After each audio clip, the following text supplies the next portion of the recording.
नमस्कार, मैं निकिता अग्रवाल टीआईए और दक्षिणामुखी शिक्षण संस्थान की निःशुल्क कक्षाओं में आपका स्वागत है। पिछली बार हमने कक्षा में पढ़ा था कि भारत में मराठा शासन किस प्रकार से अपना पैर जमाते हैं। उसके बाद ही हम पढ़ेंगे कि अंग्रेज़ों और मराठों के बीच में किस तरह से उनका संघर्ष चालू होता है और किस तरह से अंग्रेज़ों ने सारी मराठा रियासत को अपने कब्जे में कर लिया। ठीक है, आगे देखते हैं। प्रथम आंग्ल मराठा युद्ध होता है 1775 से 82 तक। याद रखिएगा, ठीक है, सन याद रखिएगा तो आसान होगा अपना एक सीरीज बनाना। ठीक है, प्रथम आंग्ल मराठा युद्ध होता है 1775 से 82 के बीच में। अंग्रेज़ों ने मराठों के मामले में हस्तक्षेप करते हुए रघुनाथ राव को पेशवा बनाने के लिए सूरत में मराठा सेना पर हमला किया। संधि होती है जिसे कहते हैं सूरत की संधि, उसके तहत ही रघुनाथ राव को पेशवा बनाने के लिए संधि की जाती है। इसके तहत ही हमला करती है अंग्रेज सेना मराठा सेना पर। ठीक है, परंतु ये जो युद्ध रहता है इसके परिणाम कोई खास नहीं निकलते हैं। रघुनाथ राव जिस मकसद से गया था अंग्रेज़ों के पास कि उसको पेशवा का पद मिल जाए, वो पूरा नहीं हो पाता है। ठीक है, अंततः 1782 में सालबाई की संधि होती है जिससे युद्ध समाप्त होता है और अंग्रेज़ों ने माधव राव द्वितीय को ही अपना पेशवा मानते हैं। ठीक है, इसके बाद पेशवा बाजीराव द्वितीय आते हैं। ये रघुनाथ राव के पुत्र होते हैं। ठीक है, इनका काल 1795 से 1818 तक रहता है। ठीक है, पहला युद्ध होता है 1775 से 82 के बीच में, दूसरा युद्ध होता है 1818 के बीच में। तो ये दूसरा द्वितीय आंग्ल मराठा युद्ध के समय कौन पेशवा रहते हैं? पेशवा बाजीराव द्वितीय। ठीक है, ये रघुनाथ राव के पुत्र रहते हैं और इनके साथ ही ये अंतिम मराठा पेशवा रहते हैं। इनके बाद पेशवा का पूरी तरह से समाप्त हो जाएगा। ठीक है, इसे मराठा सरदार होलकर ने चुनौती दी। ऐसा है कि मराठों में बहुत सारे ग्रुप थे, जैसे सिंधिया, होलकर, भोसले, ऐसे काफ़ी ग्रुप थे जिनके सरदार मतलब मराठा सरदार होलकर ने पेशवा बाजीराव द्वितीय को चुनौती दी थी। अतः यह भागकर अंग्रेज़ों की शरण में चले गए। आखिरकार किसके पुत्र हैं? ठीक है, इसके शरण में चले गए और अंग्रेज़ों के साथ बेसिन की संधि की। ठीक है, युद्ध के साथ साथ ही संधियों को भी ध्यान रखना बहुत ज़रूरी है, क्योंकि संधियों का क्रम क्रोनोलॉजिकल क्रम पूछ लेता है कई बार एग्जाम में। तो अगर हम याद करेंगे संधियाँ और अगर एग्जाम में कोई क्वेश्चन आता है तो हम उनको क्रम के अनुसार जमा सकते हैं। ठीक है, इस समय ब्रिटिश गवर्नर जनरल लॉर्ड वेलिजली था। ठीक है, जो सहायक संधि का प्रणेता कहा जाता है, जिसे उसने सहायक संधि इंट्रोड्यूस की भारत में। इसके पहले चल रही थी द्वैध शासन का प्रक्रिया। ठीक है, तो द्वैध शासन को समाप्त करके वेलिजली लाते हैं सहायक संधि। तो ये आगे हम पढ़ेंगे सहायक संधि के बारे में, पर याद रखिए कि लॉर्ड वेलिजली सहायक संधि के प्रणेता थे। बेसिन की संधि में सहायक संधि के गुण शामिल थे।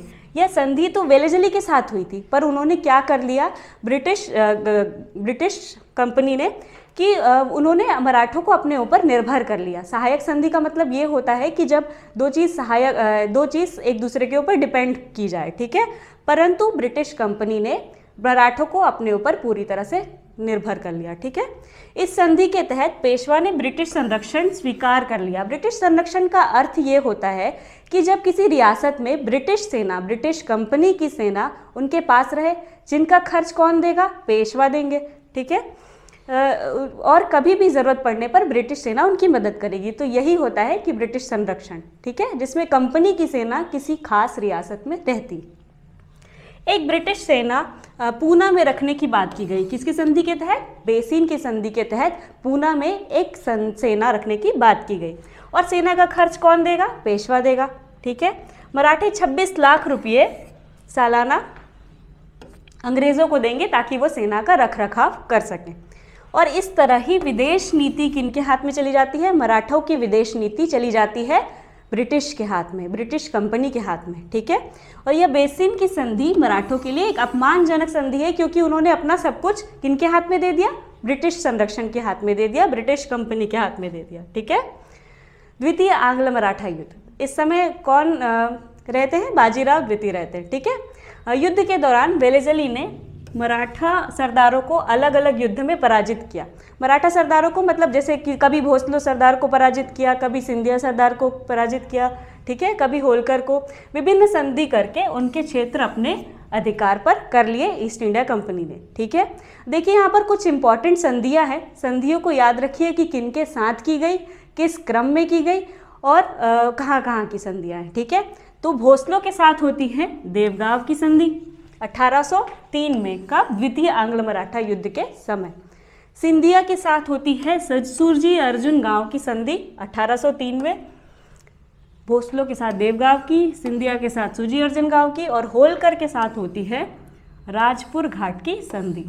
तो ये 3 इंपॉर्टेंट संधियां हैं, याद रखेंगे अपन। ये संधियों का मतलब ये है कि किसी न किसी तरह से मराठा सरदारों ने अपनी नीतियाँ, अपनी विदेश नीतियाँ किनके हाथ में दे दी? ब्रिटिश कंपनी या ईस्ट इंडिया कंपनी के हाथ में दे दी।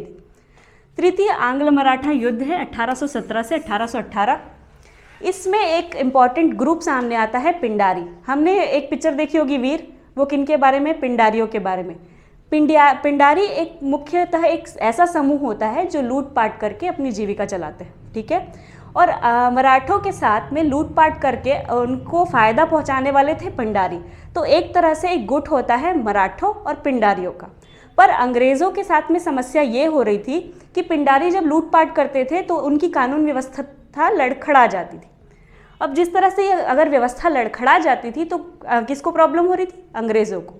और अंग्रेज़ों को प्रॉब्लम होने से उन्होंने इन पर हमला किया और इन्हें रोकने की कोशिश की, ठीक है। हाँ, अंग्रेज़ों ने पिंडारियों के विरुद्ध अभियान किया। वस्तुतः पिंडारी एक लड़ाकू समूह था जो मराठों के सहयोगी के रूप में कार्य करते थे। यह समूह लूटपाट कर अंग्रेज़ों के लिए कानून व्यवस्था की समस्या पैदा कर रहे थे, ठीक है। फलतः क्या हुआ कि अब जब उनके सहयोगियों पर हमला किया ब्रिटिश कंपनी ने, तो मराठों को किसका अनुभव हुआ? चुनौती का। और इसी क्रम में तृतीय आंग्ल मराठा युद्ध होता है, ठीक है, 1818 में। युद्ध में पेशवा को पराजित कर दिया जाता है, पेशवा पूरी तरह से समाप्त हो जाते हैं। पूना की संधि हो जाती है। पूना की संधि होने के तहत में पेशवा का पद समाप्त हो जाता है और इसी के साथ मराठा क्षेत्र पर किनका नियंत्रण हो जाता है? ब्रिटिश नियंत्रण हो जाता है। अब इसके साथ ही क्या होता है, जो पेशवा रहते हैं बाजीराव दो, उनको कहाँ भेज दिया जाता है? कानपुर के पास बिठूर में भेज दिया जाता है, ठीक है। अब इनके साथ इनको कहा जाता है कि आप सेंटर से अलग रहिए, दूर रहिए, ताकि आप हस्तक्षेप न कर पाए, हमें अपनी तरह से प्रशासन करने दीजिए। और इनके साथ ही इनको पेंशन दी जाती है और इनको दूर भेज दिया जाता है। और इसी तरह मराठा क्षेत्र पर ब्रिटिश नियंत्रण स्थापित हो जाता है। अंग्रेज़ों की महत्वपूर्ण संधियाँ तीसरे युद्ध में भोसलों के साथ हुई उनकी नागपुर की संधि 1816 में, सिंधिया के साथ हुई ग्वालियर की संधि और बाजीराव द्वितीय के साथ हुई पूना की संधि 1817 में, ठीक है। देखिए, याद रखिए कि 3 युद्ध हुए और तीनों युद्ध में गवर्नर जनरल अलग अलग थे, ठीक है। तो इनको याद रखने का एक तरीका ये है कि प्रथम आंग्ल मराठा युद्ध हुआ 1775 से 82 के बीच, इस समय थे वॉरेन हेस्टिंग्स। द्वितीय आंग्ल मराठा युद्ध होता है 1803 से 1805, इस तरह थे वेलेज़ली। और तृतीय आंग्ल मराठा युद्ध होता है 1817 से 18 के बीच में और इस समय रहते हैं लॉर्ड हेस्टिंग। तो इनको याद रख सकते हैं अपन, वॉवेल, ठीक है। पहले युद्ध में थे वॉरेन हेस्टिंग्स, द्वितीय में थे वेलेज़ली और तीसरे में थे लॉर्ड हेस्टिंग्स, ठीक है। तो इस तरह से आप इनको याद कर सकते हैं। तब आपका काम ये है कि आपको ये संधियाँ याद रखनी है और इनको क्रम से याद रखेंगे तो ज़्यादा आसानी होगी, कई बार क्रम पूछ लेता है, ठीक है। अब हम थोड़ा सा जानकारी ले लेते हैं कि मराठा प्रशासन किस तरह से कार्य करता था। मराठों की आय का सर्वप्रमुख स्रोत थे कर। 2 कर थे जिनके बारे में हमने पहले पढ़ा था, एक था सरदेशमुखी और दूसरा था चौथ। सरदेशमुखी जो कर था वो किसी सरदारों से वसूला जाता था, वो उनकी आय का 10% होता था।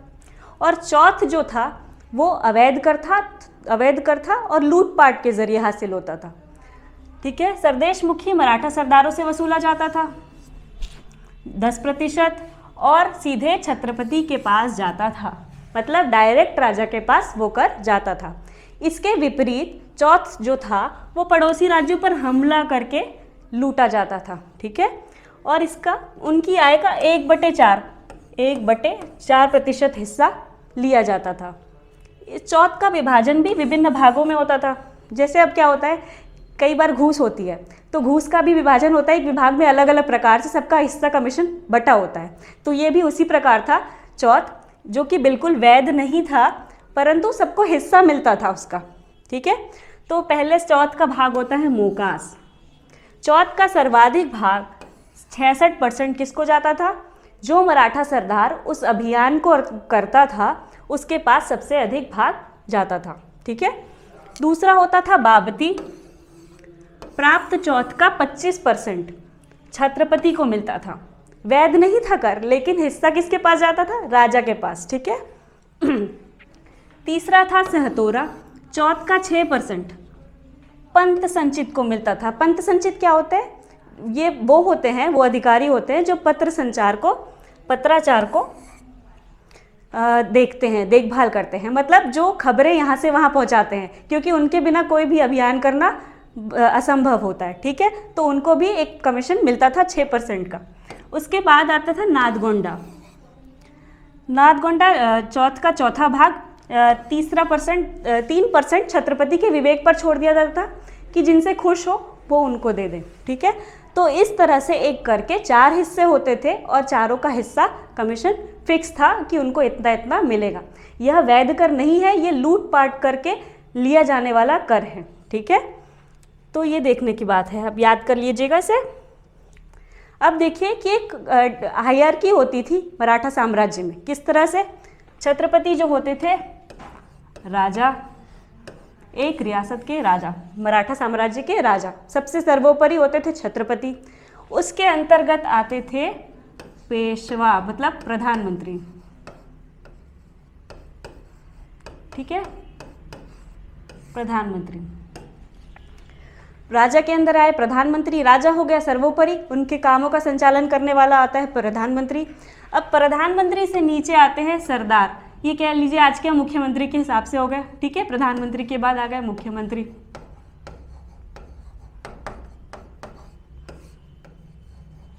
ठीक है।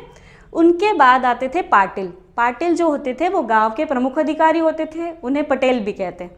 ये जो होते थे ये मुख्यतः जुड़े होते थे राजस्व से और न्यायिक कार्यों से। ठीक है। उनके बाद आते थे कुलकर्णी।